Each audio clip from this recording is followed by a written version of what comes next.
Well, definitely enjoyed coming here for the first time last year and sitting on the pole. That was a job well done by my team, and really had a fast race car here during the race, and actually broke a track bar mount and had to lose a lot of track position to fix it and make it work for the rest of the race, and actually battled our way back up for a top 5. So very proud of the effort we put forth here at Kentucky. Really feel like we're going to be good here again. I do have a lot of laps at this place in testing purposes back in the day, but race here last time, it was my first time on the racetrack at night. So, you know, track changes a little bit at nighttime, and I learned some things, and we'll look forward to practice tonight, and so we can get it dialed in again.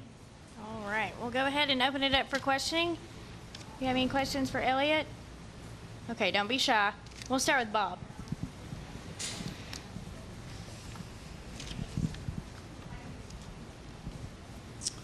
Bob Parker, Sporting News. Do you, the big announcement this week about Stenhouse going Cup, in addition to Matt leaving there, but I mean, you race against Stenhouse every week.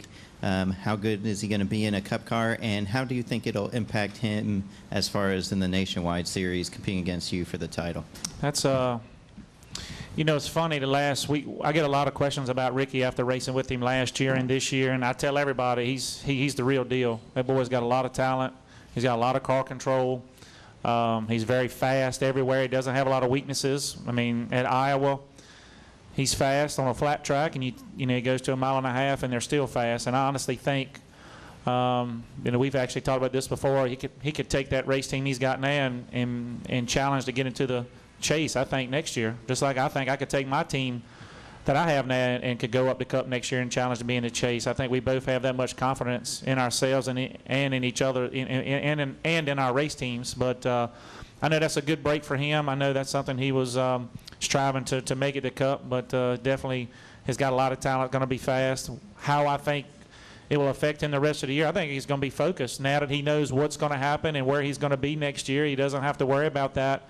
I think he's going to be more focused and determined than ever to win this championship. So we know we're going to have to outrun him week in and week out, and we're going to try to make that happen. All right. Go ahead.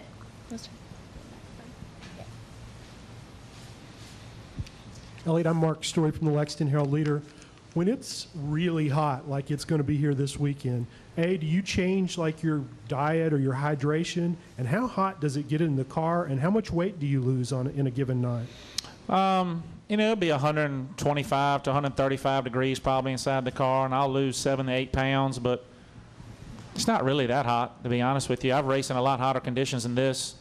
St. Louis, 1998 comes to mind, and California a couple years ago when it was 114, 115 degrees. I mean, it's hot outside, but look, this is why we prepare. This is why we train. This is why we work out. This is why we do the things that we do to get ready for these hot summer months. This kind of, you know, the track's going to be slick and things like that. We're more worried about that than we are as far as me being hot inside the race car. So, I mean, it's a night race, so that's going to give us a little bit of a break on temperatures. I think it's going to be better for the fans, so they're not sitting in the stands with the sun just gleaming down on them. So I think it's cool that it's a night race, as warm as it is. It'll be better for them. Not going to change anything I do as far as how I hydrate, what I eat. I kind of do that to do the same thing week in and week out. I'm pretty boring when it comes to food selection, so not going to change anything as far as that's concerned. But we've definitely raced in hotter conditions, and anybody who's been to the Brickyard and raced in Indy in August every year, and those garages is hot and the air's not moving, that's a little hot. Then that's hot. All right, we'll continue with questions. We'll go with Woody. Woody Kane with MRN. Can you describe the most, a lot of people have been talking about the bumps. To you, what's the most challenging part of getting a good lap here? It is bumpy here, and it's we all know aerodynamically you want your car as low to the ground as you can get for as most downforce, side force, and everything. But when you get into the bumps and the splitter starts in the ground, you got to kind of draw a happy medium. So the driver and the team's got to do the best job of balancing out how you hit the bumps and where you hit the bumps and things like that. So the bumps are definitely probably the most challenging part of this racetrack. It's a very fast racetrack. It's a lot of grip here, especially in a Nationwide car. You're in the gas a lot. You just got to make sure you get the right shock package on there to get around the bumps because it's just. But that's I like that part of the racetrack. I think that adds its own character and makes it fun. But the bumps do present a pretty good challenge. All right. Okay, go ahead. Joe Reedy, Cincinnati Enquirer. Just with you guys running at night, tonight's practice is going to be probably as close to running at night as you can. Is this practice more important, or is the one tomorrow morning more important?